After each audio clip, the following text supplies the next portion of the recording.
defensivos, lutando pela sua sobrevivência. Muito obrigado. Agradecendo a colaboração do professor César Busato, eu chamo agora a professora Eneida Desirê Salgado, da Universidade Federal do Paraná.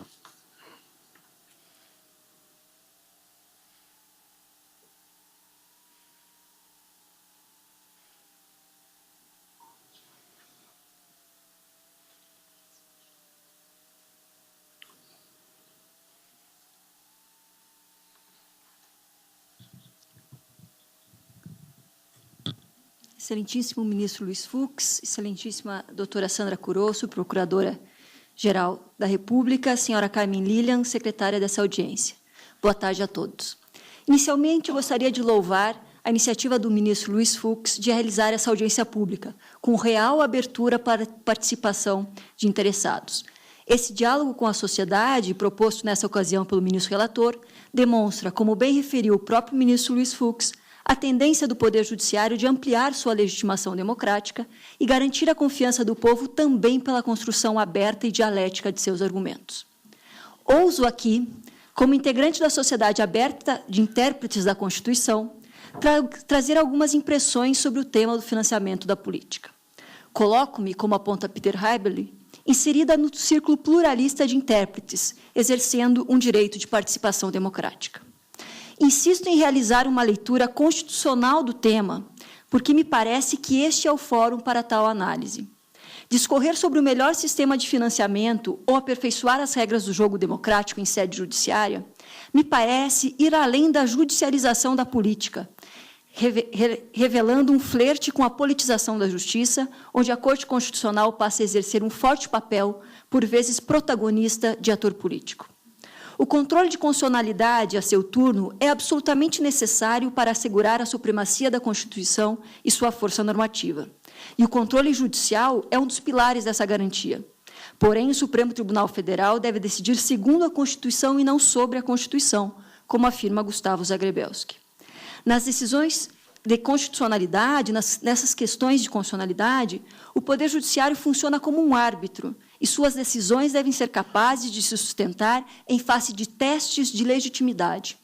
O tribunal não deve atuar como um conselho de revisão legislativa, mas garantir a igualdade no processo político e o acesso das minorias. A invocação à moralidade deve ser sustentada em pilares normativos precisos. Com John Hart Lee, afirma-se a inexistência de um conjunto de princípios morais objetivos que possam ser apreendidos e servir de base para as decisões judiciais.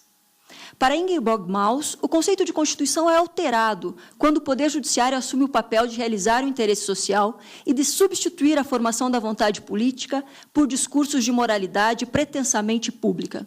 A Constituição deixa de ser um documento de institucionalização das garantias fundamentais, das esferas de liberdade nos processos políticos e sociais, tornando-se um texto fundamental, a partir do qual, a exemplo da Bíblia e do Corão, os sábios deduziriam diretamente todos os valores e comportamentos corretos.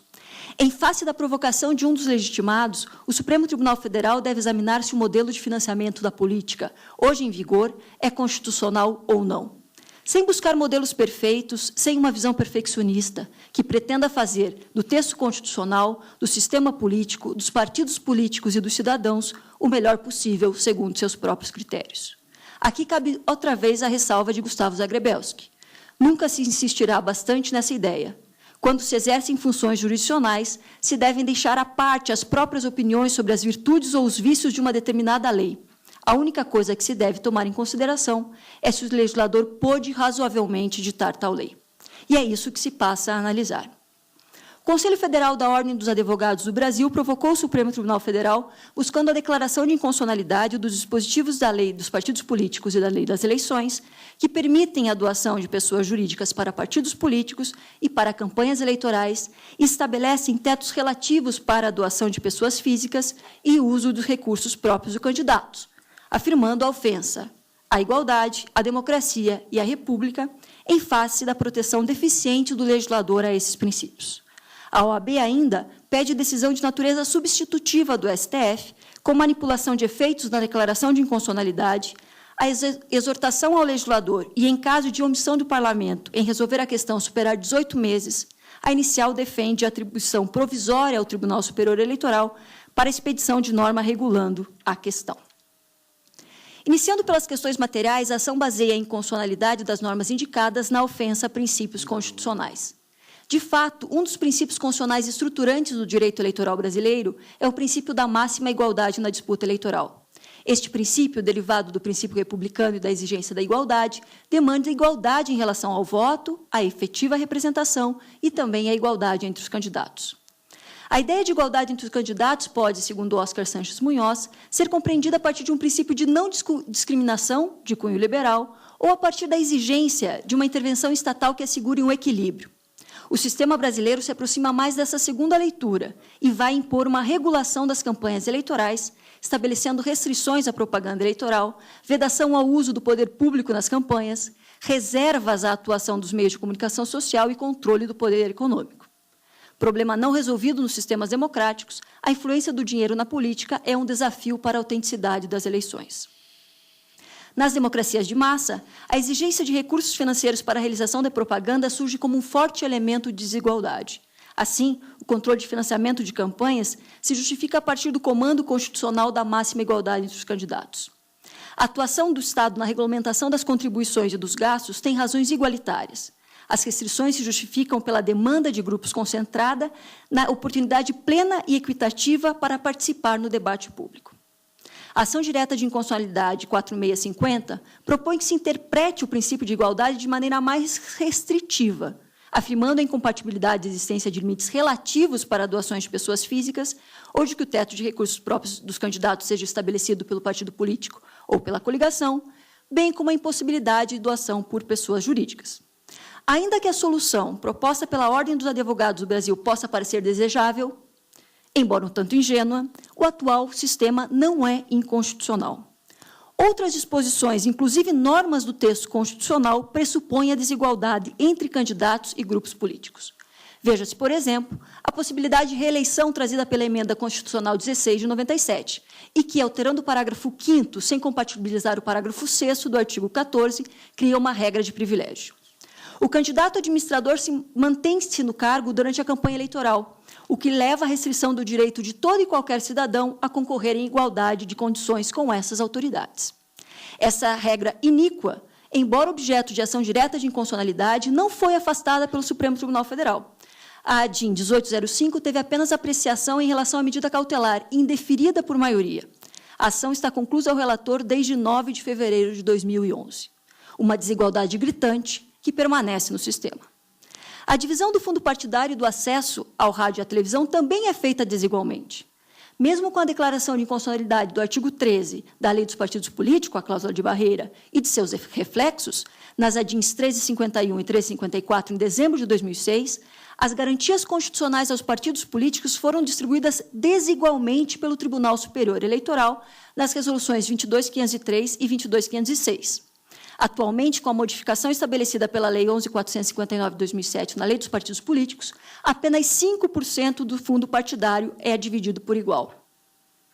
Ainda há a questão da propaganda institucional e de seu uso eleitoral, seja em benefício do próprio candidato administrador, seja para o seu grupo político, que contraria o regime constitucional e a própria essência republicana. Propaganda pouco regulada e menos coibida.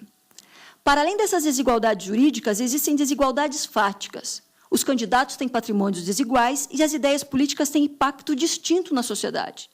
Ainda que se coloque um valor igual para a doação por pessoas físicas, ainda assim, alguns partidos e algumas campanhas receberão mais aportes financeiros do que outras, como se pode deduzir do número de filiados aos partidos políticos e mesmo a situação econômica dos indivíduos. Em relação à proibição absoluta de aportes de pessoas jurídicas para os partidos políticos e para as campanhas eleitorais, é possível apontar algumas questões que obstam, ou pelo menos complicam, a sua adoção. Em primeiro lugar, nada na Constituição brasileira permite reconhecer a inconstitucionalidade de tais doações. Mesmo a aplicação direta do princípio da máxima igualdade na disputa eleitoral pelo Poder Judiciário, o que desde logo é bastante complicado em face da existência de múltiplas alternativas para sua efetivação, não autoriza tal leitura. No sistema jurídico brasileiro, as pessoas jurídicas são titulares de interesses, que não se confundem juridicamente com os interesses dos seus sócios.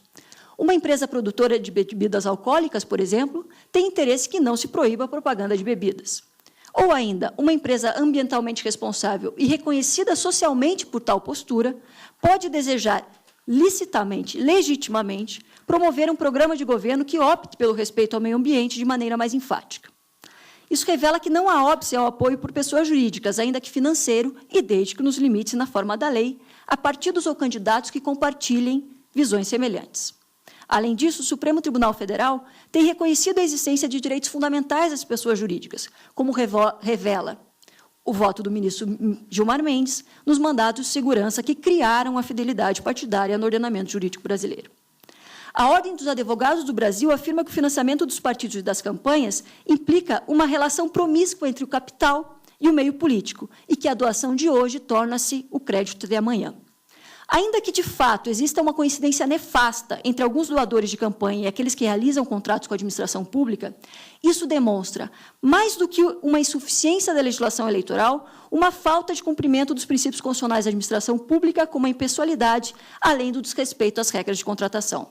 Representa ainda uma falha dos mecanismos de controle interno e externos da administração, nada que se resolva, me parece, com a proibição de doações por parte de pessoas jurídicas. O que se deve promover é mais controle, uma fiscalização verdadeira da prestação de contas de partidos e candidatos pela Justiça Eleitoral, assim como um acompanhamento efetivo das contratações públicas. Uma medida mais singela para resolver a questão da inautenticidade poderia ser promover a prestação de contas em tempo real, em ambiente virtual e de amplo acesso, para que partidos e candidatos informem imediatamente o recebimento de recursos e a realização de gastos, e assim os órgãos de controle possam acompanhar com maior eficiência a veracidade dos valores informados, bem como o cidadão possa formar o seu voto sabendo antecipadamente quais interesses estão patrocinando os partidos e os candidatos. Transparência parece ser a resposta mais adequada do que uma proibição de doações por pessoas jurídicas, por decisão judicial, sem vedação constitucional evidente. Finalmente, a referência à competência do Tribunal Superior Eleitoral para regular as campanhas eleitorais é absolutamente descabida. Não há competência normativa constitucionalmente conferida à Justiça Eleitoral. O TSE não pode sequer editar regulamentos. Seu espaço de atuação é apenas o de expedir instruções. E instruções são, já na lição de Oswaldo Aranha Bandeira de Mello, regras gerais abstratas e impessoais de caráter prático, baixada por órgãos da administração pública aos agentes públicos ou encarregados de obras e serviços públicos, prescrevendo-se o modo pelo qual devem pôr em andamento seus cometimentos. Diferenciam dos regulamentos porque se dirigem apenas aos órgãos da administração pública. Estabelecer instruções para os seus agentes é o máximo que se pode admitir como possível no âmbito de regulação da Justiça Eleitoral. Mas significa extrapolar as normas constitucionais e legais, mas significa incidir em inconstitucionalidade. As regras eleitorais se referem à concretização do princípio da legitimação do exercício do poder político. Exige-se, para sua imposição, ampla discussão parlamentar, com caráter fortemente deliberativo e com a participação das minorias. Apenas o parlamento pode ditar normas sobre a disputa eleitoral, obviamente, dentro dos parâmetros constitucionais. Ao Poder Judiciário, não me parece caber aperfeiçoar o ordenamento jurídico, retirando do sistema as normas com as quais não concorda e substituindo-as por outras que lhe pareçam mais convenientes e oportunas. Apenas pode, ou melhor deve, afastar dispositivos que contrariem a Constituição, o que não parece ser o caso. Não há proteção deficiente dos princípios constitucionais republicano, democrático e da igualdade pelos preceitos que são objeto da ação direta de inconstitucionalidade. Há uma opção válida entre alternativas possíveis. Tampouco parece que a reforma política tampouco parece legítimo que uma reforma política seja capitaneada por atores não representativos, sem legitimidade democrática, sob pena de uma contradição performática do discurso. A democracia deve ser regulada na arena democrática por atores democraticamente eleitos, de forma democrática. Muito obrigada. Agradecendo a participação da professora Desirê Salgado, da Universidade Federal do Paraná, eu chamo a